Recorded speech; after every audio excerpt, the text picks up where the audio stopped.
Welcome back to From Wounds to Wisdom, the podcast where we turn life's hardest chapters into powerful transformations. Some call it a journey, others a reckoning. Sacred plants have secrets, and today Alisa Gracheva reveals what they showed her about trauma, healing, and the soul. She is a trauma therapist and a sacred medicine practitioner who walks the walk because, well, she's lived it. In this episode, we're diving into the world of ayahuasca, bufo, kambo, and what really happens when sacred medicine meets deep trauma.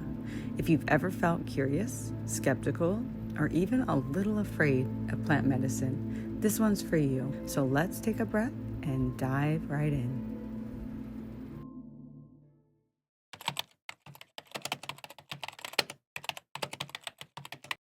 I love working with trauma, not because it's great that you have trauma, no, but that trauma can allow such a beautiful gift for you at the end of that healing process that you could not have had if you didn't have that trauma. When we know better, we got to do better. If we don't know better, we can do better. But it's our responsibility the moment we become aware of certain things, learning about yourself and really being very open, being honest about all of the tendencies. And if we need to justify something, that's probably not good already.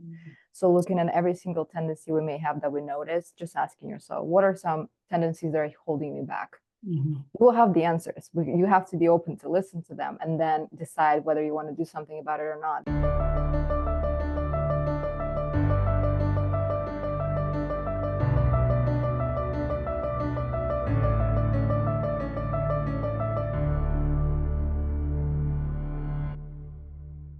Hi, Alisa. Thank you for joining us on the From Wounds to Wisdom podcast. We appreciate you being here. Yes, thank you so much for having me. I've been excited to have this conversation with you, so I'm looking forward to uncovering the truths. We love that, right? That's what life is about. So I invited you to talk with us because you are working with a different type of healing mechanism than a lot of the people work with outside of the traditional Western type of therapy. One that I myself love, but have not had the full experiences like you have. I've only used this type of tool one time, but think that it's life-changing. Can you tell us what you have used to help you on your path, a little bit about that, and then maybe why you turned to that? So one of the tools I know that we wanted to talk about a little bit more that's not very common, or now I think it's becoming a little more common because people learn about it. But sacred medicines was something that was very instrumental in my own healing process. And that's what got me into the realm of spirituality and gave me a lot of tools to use when dealing with certain traumatic experiences, struggles that we can all kind of experience in our lives. So ayahuasca, kambo, bufo, things of that nature, mushrooms, I know people use a lot. That's not always the medicine I go to, but if I really need that healing, then ayahuasca is definitely that was instrumental in my own recovery and healing process. What is the difference between ayahuasca, and this is a question I actually have because I don't know like much about bufo. I obviously know a lot of people know about mushrooms. That's become more popular. Yeah. But ayahuasca, bufo, mushrooms, what's the other one? Kambo, but kambo is more for healing the physical body. There is no psychedelic in it. You're not going on a journey, let's say, of seeing things or experiencing very magical kind of moments. It's more of a cleansing of the body. I actually had some anecdotal experiences, or rather evidence with kambo as well. People who tested positive for COVID after doing 3 of them, I think either 3 or 4 on a row, actually tested negative right after that. And that was, again, that's something that I've heard from practitioners because I never dealt with that medicine as like in a kind of facilitation way. But it's very interesting how those medicines can actually clear our systems on many different levels. And that one's like a purging one, right? Like if I remember, I've heard people get. So you have to drink about 2 liters of water for 15 minutes right before you go into kambo trip. And what they do, they burn the top of your skin with little dots, and then they put that poison on top of the dots so that it goes into the lymphatic nodes. It actually travels with lymph. So it's very interesting. You actually see, and they say that the frog begins to travel. You actually see a little bit, for me, was red trails that are going under the skin, but it's not in the blood. It's just under the skin. You see a little bit of lines that are going, and then you begin to experience, I would say, more of a flu kind of symptoms, and then bring up a lot of water into your face. So your face begins to swell, and then you begin purging. And when you purge that water out, sometimes it comes in very different colors, even though you just drank the water, you didn't eat anything for about 8 hours. So the water comes out not as clear as you took it. It comes out sometimes brown, sometimes yellowish. I actually have heard black water coming out too. And you see different toxins in that water as well, which is pretty impressive. Interesting. And so since we're going to talk about the different things briefly, so what is the poison that they put on you? It's from a frog. So kambo is one of those, and bufo is another tod that they're using as well, excretions from them. So it's pretty fascinating how that works, especially with the world of the animals, so to say, how they came up with the idea that this is something that's going to heal you if you burn your skin and put it on top. And the legend has it that all of the medicine started with mapacho, which is a sacred smoke. It's a very, very, very strong tobacco. And people actually in Peru, Colombia, in Brazil, they do the blessing, just like if people take their kids here to church to get baptized. For them, the smoke actually serves that function. And they do bringing that blessings upon the person and protection. And they say that that was the oldest medicine of them all. And from that, people began to get insights on how to use other medicines. So that was kind of the beginning journey from what I've learned. So if somebody decides like, I'm kind of interested in this, but I'm also very scared, what would be, I would imagine mushrooms would kind of be like the softest way to go in. What do you think? Well, these are very different medicines to me, in my opinion. Very different effects, how I've experienced that. I don't think they serve the same function, but I also know they bring different results forth. Ayahuasca is a very strong medicine, and I think people have to go into that bringing full intention why you're going to use that. And I think a lot of times right now people begin to abuse those medicines for parties, doing that when they don't actually need that. They're called medicines for a reason. We're not going around drinking flu or cold medicine if we're not sick, right? The same happens with those again, ayahuasca, mushrooms, bufo. If we feel like we need that extra push, maybe again, we're struggling and we're not able to solve that problem, these medicines are the way to go. And I also know some people wanting a mystical experience out of it, and they got a really bad journey because we're not supposed to use that medicine with the wrong intention. I think sometimes people expect to actually had a person who wanting to, from the first ceremony, she wanted to embrace everything that she is. Sometimes we're not ready to receive that amount of information. So we have to be okay that, oh, I didn't get what I wanted out of it, but we have to look a little bit further and see what did I get that I actually needed at that time. Maybe it's understanding that, okay, if I didn't get this response, maybe it's not the time yet. Okay, how to get closer to the time when I can actually embrace who I am internally and eternally as well. So I think understanding first the intentions of why we're coming to the circle and what exactly do we want to work on is the first step. And it's not for everybody. So we have to be mindful. We have this idea that, okay, I want to make it happen and this is going to be good for me. It doesn't matter what are the obstacles to that. I'm still going to, or contraindications. I'm still going to go and get what I want. But in reality, we can get something that we really don't want and put ourselves in danger. So it has to be taken seriously with the right intention and acknowledging all of the possible limitations we may experience as humans going into this work. My experience with ayahuasca was extremely loving, but where I went, like there was two ceremonies. It was one night and then the next night, right? And I saw people looking like they were like dealing with ridiculous demons. And that scared me because I'm like, thank God I had like this beautiful loving experience, because these people, I was like, I don't know that I could have taken that. I mean, I know that you can because you wouldn't have gotten it if you could. And they obviously did well after and they were grateful, but they just looked like miserable. Yeah. Have you had any of those experiences? Not once out of my whole journey, especially that first weekend. The third one, I still, up to this day, I call it my exorcism because it was very weird. And I think we misunderstand when we're talking about demons or the presence that can feel like demons, right? Because I felt like I had not human voices coming out of me. And I know for a fact there is no demon. I've always lived a life of integrity and to my best capacity. But when that was happening and I'm absolutely out of control, I'm drooling all over my face because I can't perch. It's not letting me go at all. I don't understand what's going on. Everybody's asleep already, and I'm the only one who's struggling. And then a person who has ended up being my teacher too, she came and she was very flowy, very magical, very light. And I just wanted people to call 911 to help me out of this mess. And what it ended up being when I finally released all of that through, again, it was a lot of inner work. And then I sat up straight and I said, what was it 30 minutes ago? What was happening? Because I can now sit straight. I'm fine. I can think clearly. But that thing that was coming out of me, it was the trauma showing its head because my intention was working on my past issues. And so when our trauma is showing its head and it's very ugly, it's very easy to think that this is a demon coming out. I had where I stayed, there were like various different little houses, and my room was in like the ceremony section. And so some people were like left afterwards to kind of finish their journey. So for people who don't know, in my experience, like you start off with like whatever it is that the shaman feels like or you feel like is the amount that you need. And then you have the opportunity to go back and get more. And so you can kind of determine how long you want this journey to be and how really deep you want to go. And this guy, I think he had like a third serving.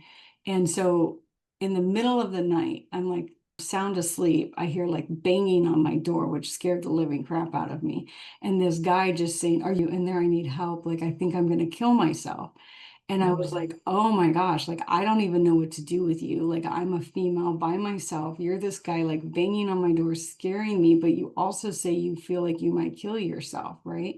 And so that's like a scary experience. And I had to find somebody to help him and all of those different things. But I was truly worried for this guy that he might do something to himself. What have you experienced with that? So number one, we have to understand that naturally what we're experiencing in that process is psychosis. So we are going technically in ways, or we're seeing things that may not be there obvious, and that's the definition of psychosis as we know it. But again, psychosis can be different in interpretation, right? So I've actually had experience, not myself, but I had a person who was in the space of the ceremony who, number one, afterwards we found out that he drank too much of the medicine. The person began to, he was number one, he was army trained, and he was topless, and he began to almost climbing the trees next to and like making growling noises. It was very uncomfortable. They had to restrain him in handcuffs, and he could not remember not a single thing about that experience. Some of the guys that were in my group were like from the military who had lived very traumatic moments and had to do things that necessarily didn't really align with who they were because of their training and stuff. And I did notice that they really had some of the hardest times processing, which obviously they need to get that out, right? They're holding on to those memories. They're holding on to everything that they did that they feel guilty over, whatever the case may be. But I mean, you see these grown men and they're so vulnerable because they are really, really dealing with what they feel like. And again, I'm using the word demons, not in a way of like the devil, but in demons and the idea of like what we're, those things that are in us that we don't let go because we're hiding them and pushing them down. And to just see them like go through such agony facing what they've done in life doesn't align with them was, I mean, heartbreaking. Absolutely. But one thing we have to remember that it's a lot of times self-imposed as well. All of our struggles, well, what again, people, everybody will have choices, hard choices to make, and sometimes, unfortunately, it's required out of humans. And we see it all over the world as well. Some things, unfortunately, people have to do, even though it's hurting others. But I think we all had those experiences when we hurt others, maybe inadvertently, or in some ways that maybe it was unhealed version of ourselves, which overreacted. Again, some things can be more difficult than others to deal with, again, especially when you consider yourself inadequate or wrong, or again, guilty for certain things, and you're holding yourself in that cage. So you're breaking yourself free, and that's exactly why the control has to be let go of. Because the moment we let go of that control, we can actually hear the voice, or so to say, we can hear the messages, we can receive or download the messages that are more true than what we've learned to believe about ourselves and our deeds. And forgiveness comes, first of all, from ourselves to ourselves, even through the worst experiences. Right. What made you turn to plant medicine for your own healing? Well, I moved to the United States when I was very young. I was just 18, moving to another continent. So that was already a big transition for a young child. And my first relationship was very abusive. I was sexually abused one time during that experience, physical abuse, emotional, of course. And I had troubles dealing with the consequence of it because now, again, working as a therapist and dealing with trauma, I'm a trauma specialist. It's a very different view on how those traumas are stored. And I've lived with that, and it was very hard to break the cycle. And so it affected not only my life, but also my marriage later on. And that's what led me. I went on medications. Medications helped me navigate symptoms, but they're not solving the problem. And I didn't have the tools that I have now dealing with, let's say, EMDR, things of that nature that actually are very helpful in, healing those old wounds. And medicine was something I was led to, and it was very scary experience. Again, people have to be brave going into that because you'll be breaking yourself down, which is the hardest thing for our ego to understand, right? Because we are ego until the rest of our lives, but learning to break it down to reestablish it into something more evolved and more at peace and more healed, it's going to come with distraction. And that distraction can be very scary, even though it's for the better. So we talked about ayahuasca. We talked about bufo being more for the physical ailments that you're holding on to. Can you talk to us a little bit about mushrooms and then whatever the other one was? Yeah, it was kambo we spoke about. That's with the dots, and bufo, alvarillos. That's another 5-MeO DMT. It's also another psychedelic that's similar in DMT itself being in the medicine. You smoke this medicine. The idea is, again, to break this mental kind of space. And I think going into that one has to be after you've done other medicines as well, because sometimes we get stuck in the mental loop before we get to the place we need to go to. But it's very quick. Once you inhale it, you expand within or from the within of the body, and you become everything. And it's very hard to, even when we talk about it, it sounds very weird. I love ayahuasca because it makes you work for what you need to work on, and it makes you remember things. Here, you're just out of your body, pretty much.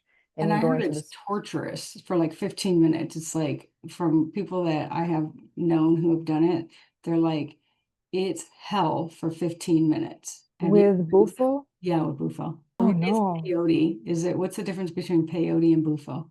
Peyote is a cactus. I haven't tried that one, so I can't say. Bufo is the most beautiful experience, year one with everything. So it's a different thing. Yeah, I've done that 5 times, and out of that, I think 2 times was when I was really out. It was really incredible experience, and I've seen people coming back and just banging on the earth, right, on the grass, and screaming, "How could I forget? How could I forget?" Because you become that energy. You just dissipate into the energy that creates planets, that creates everything. And it sounds so weird when we talk about it as humans. Sounds beautiful. When I was at the ayahuasca retreat, there were people there who had their life became going to various different ceremonies and doing ayahuasca. And I had the intuition that they almost felt like they were escaping and or chasing, and almost like it was being abused. So if we come back to the medicine anytime we need a solution for a problem, eventually we're not going to get anything out of it. And it doesn't matter how much you're trying to take.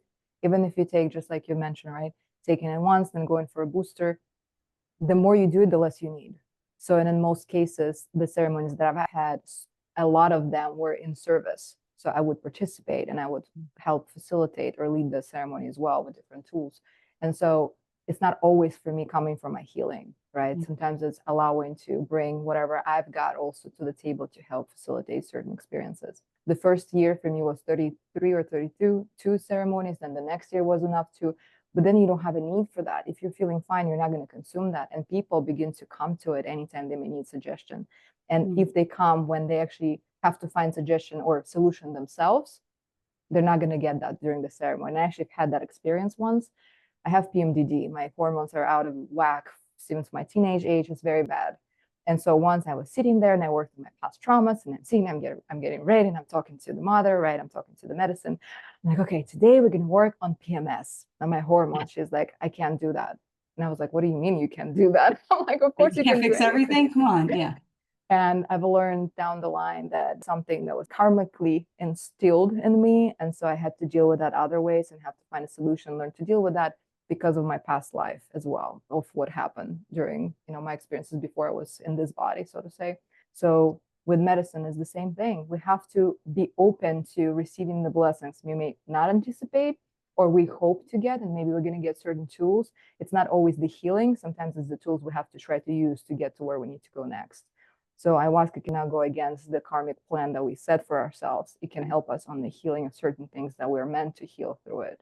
Talk to me about integration, and then talk to me about, after all of these ceremonies, what your life looks like and how you show up in the world. In my personal case, and those people that I've helped integrate as well, usually we come back with clear awareness. Again, ceremony is only one first step. It's not the solution either. You can get better or you can get healed. And these are 2 different things. You can get better through it and you can feel better, but the healing is something that you will know. That's it. And I've had that not too many times. Sometimes it's the progression of moving forward. But we come back to this world with a different perception and different understanding. And it's not on a mental level. So technically, we're moving forward with changing a lot of things, not just mental, but also physiological. There's a lot of things that are being created in ourselves when we're going through this process. But the ceremony itself afterwards continuing forward with that integration. And in my case, I can see it in this way. So you come back to the same triggers, whether it's people, your bosses, people cutting you off on the street, things of that nature. There's a lot of Spouses, children. correct. But we come different. So number one is becoming more aware of different paths of dealing with the same trigger. And I think from the ceremony to integration, we have this choice. I'm being triggered, and suddenly I know, okay, I can go back in my ways and can use my old behaviors, or I can use this for something different because now I know better. And the thing is, I think it's always in our life in general, when we know better, we got to do better. If we don't know better, we can't do better. But it's our responsibility the moment we become aware of certain things. And that awareness is much higher and more heightened when it's after the ceremony. You become more attuned to what's going on, to your own processes, to your own behaviors, to your own irritations and how to deal with that. And naturally, you will have better skills of navigating those moments that are really, frustrating for you right now. And I think the major part of the integration is using the tools that we got during that process that we understood. In my experience, I guess I had a very loving experience, but it was mostly like just dealing with the fact that as a child, I didn't get any attention or love, right? And so I literally got to like hold myself as a child and give the child the same amount of love like I give my children, right?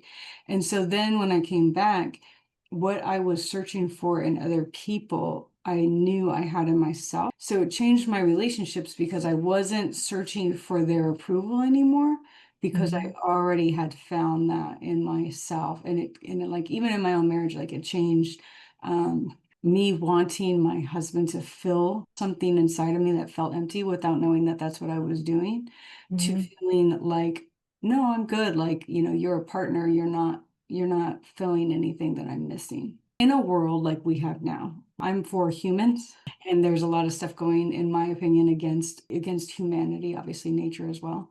How do you navigate in your day-to-day life with what's going on now without it completely taking over? One of my teachers that I've listened to a lot in the past and still do, actually, it's Dr. Wayne Dyer. Has been very important in my life. I think we actually spoke with you before about it.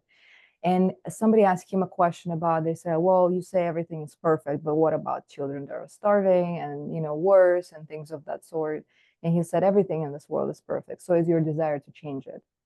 We have to have other experiences rather than good ones in order to find our mission, our calling. But we often get trapped in sitting and talking about it if we're not informed, again, coming from that information space that's taking us away from the inspiration from humans, right? From connecting with other people, from choosing something else. We get a lot of information, we make our opinion about the world.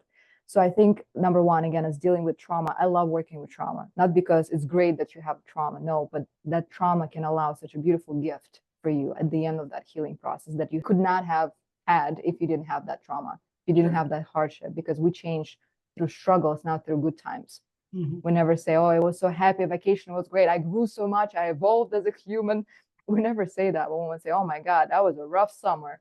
Oh my God, I've learned so much about myself. I've got new skills, new mindset. It's changed me so much in a good way. Now I feel stronger.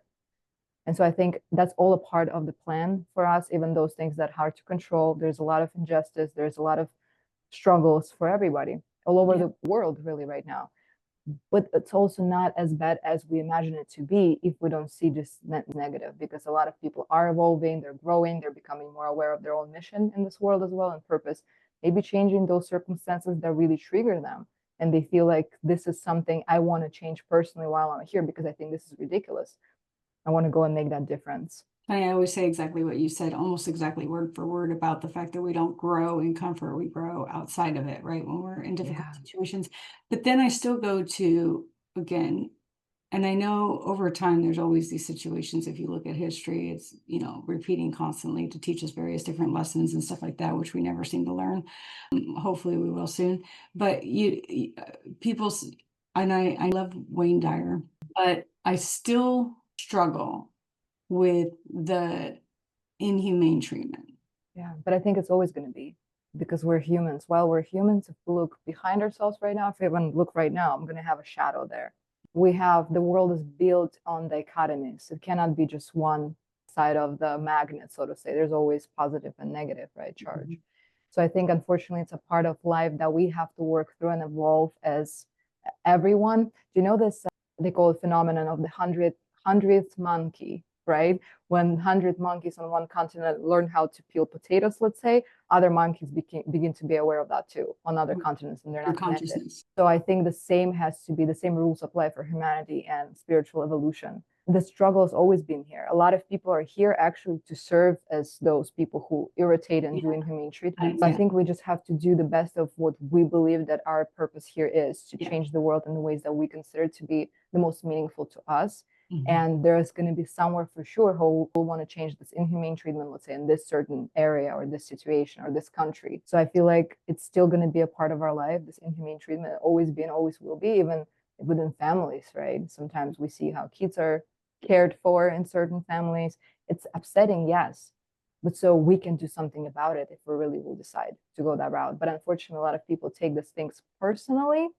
Oh, there was a war here, or there's this happening, and they're like, I'm so pissed about it. Well, what are you doing about it? Just pissed? It's not going to solve the situation. Even if you just sit and meditate in consciousness to help kind of rise that whole vibration, right? So like people say, like, what am I supposed to do?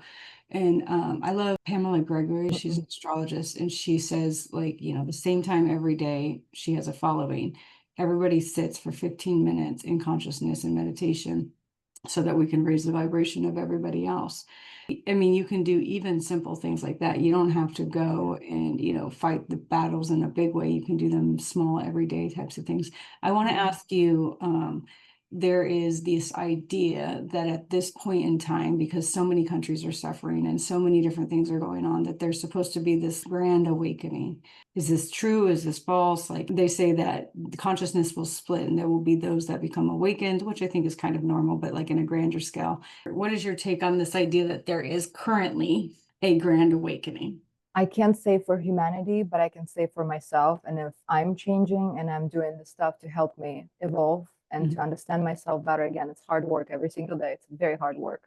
But I can only base it on my own experience and those people I deal with regularly. I think people are awakening. I don't know about the grand thing, but I think if I see the movement in my own life and my own understanding of that and the spiritual journey, I believe that people are becoming more aware because I'm bringing that to the table. Anytime we share something that comes out of peace and love, we're changing another person too. It's mirror neurons, right? There's so many scientific basis, so much for the spirituality nowadays, which is absolutely amazing. Even faith, when we have conversations about faith with my clients and they're questioning, well, I have to see the fact before believing something. I said, yes, but we have placebo effect that we know from the medical field that if you believe, you actually get the result. Right. So it's not just now as a fairy tale or we're talking about the magic. No, it's science inside of it that we're now becoming more aware of. And the more we understand that, how vibrations works, like you mentioned, right? Meditating together, raising that consciousness. The same way I can raise the consciousness of one person next to me right now. But I can choose to talk about the war or injustice somewhere else, or I can choose to talk about, oh, tell me, what brings you strength and hope? What do you do in moments when make you struggle? How do you deal with that? And suddenly people begin exploring this and bringing forth more of a loving energy, more solutions, right? Inspiration, rather than talking about things that make us hurt in a certain way, especially if it's not really personal matter. Like, so I'm raising a teenage daughter, right? And so I feel like I have to teach her to be safe in a world that takes advantage of women. Mostly the worry is the sexual stuff, right? Like being, like you said, being raped. Almost every woman I know has at some point been sexually assaulted. So I feel like it's my responsibility to teach her to understand the way that the world works in that aspect. And then it's like I'm conflicted because I'm like, am I teaching her a negative way of looking at it? But then I feel like she has to be able to protect herself. You know what I mean? So I have a hard time with that dichotomy because it's like, I feel like the knowledge is important. And then I don't want to scare her so much that she doesn't live her life. I think we are on a journey regardless of whether we get the precautions about certain situations. I think it's very important to help others understand the reality of things and what can be. Yeah. But also, I think sense of safety is an illusion in many ways. And at the same time, we're always safe, no matter what's going on. Yes. So it's another dichotomy, right? And understanding as well, even safety concerns. Naturally, the only thing we can control in our lives is our thoughts. That's it. We can control anything else. I don't know if I'm going to be driving to work later today or tomorrow. I'm going to be hit by a bus. I'm going to die. There's Right. so many things that can happen that we cannot predict, but yet we have a plan for the next year ahead of us, right? And that's sometimes the greatest illusion as well. I think knowing about what can be happening, and so the person can protect themselves. Again, if I would have been more exposed to, abusive relationships are not healthy, let's say, I had no idea. I grew up without a dad. I don't know how it works. For me, it was the first relationship and it was very, very abusive. And I didn't know. I thought that's normal and we can work on it, we can get through.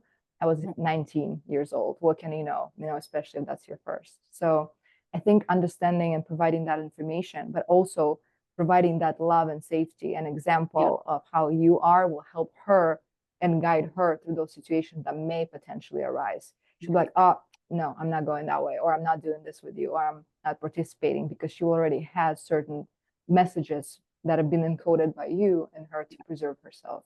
And I see that, like, she is very aware, and she, knows the difference between what is something that's a healthy choice versus an unhealthy choice. And then she's also a teenager, so she's purposely making unhealthy choices because she's testing boundaries. I always say, for those people who want to go have children, but try to work on yourself first, because you'll just pass it right down to them. If you had to give people one thing they could leave today with, that I would love to have a tool, because we can say, like, remember, everything happens for a reason and all of these different beautiful things. But I would like a tangible tool that somebody can leave with today to help them in their process. Can you offer that? Yes, I would say learning about yourself and really being very open, being honest about all of the tendencies. And if we need to justify something, that's probably not good already. So looking at every single tendency we may have that we notice, just asking yourself, what are some tendencies that are holding me back? We'll have the answers. You have to be open to listen to them and then decide whether you want to do something about it or not. But naturally, that's the way of growth. So spending time with yourself in introspection, in silence, but observing what's going on. You don't have to, confess anybody about what's going on. You have to just admit to yourself of what do you need to work on, and then work on creating a plan forward. But just learning again who you are, your own ways of thinking, of feeling, of everyday, day-to-day operations. Just learning about your real tendencies and how they impact your life. Yeah, and even to, like, bring it down a little bit more granular, when you said, if you have to justify something, it's probably not aligned, right? And so even if you just day by day for a little while go through your day and say, like, did I have to justify this? Where in my life did I have to justify or make an excuse for the way that I showed up or what I did or my choices? That would almost be a beautiful tool just to start with, right? Absolutely. If I have to say, well, I watched TV yesterday instead of studying, yes, but I'm so tired. Yeah, well, Here you go. there are some really good shows, though, let me tell you. I'm with you. And sometimes it's okay, but it's the balance, moderation. Right. Where can people find you? Instagram, Alisa_art. I have Psychology Today profile as well, Alisa Gracheva, and my website, www.since.life. And I will have that all in the description. And then I say to the listeners, look for her to come back relatively soon. Even though I'm not recording anymore for the season, I'm still going to pull you back into the season, and we're just going to make an extra episode. Maybe you'll be our... Good. I'm glad. Thank you. We appreciate you. If this story spoke to you, let's keep the healing going. Visit barbiemoreno.com for my online course, Awakening Your Worth in Healing Energy sessions, one-on-one coaching, and your free healing guide. Your next step is waiting.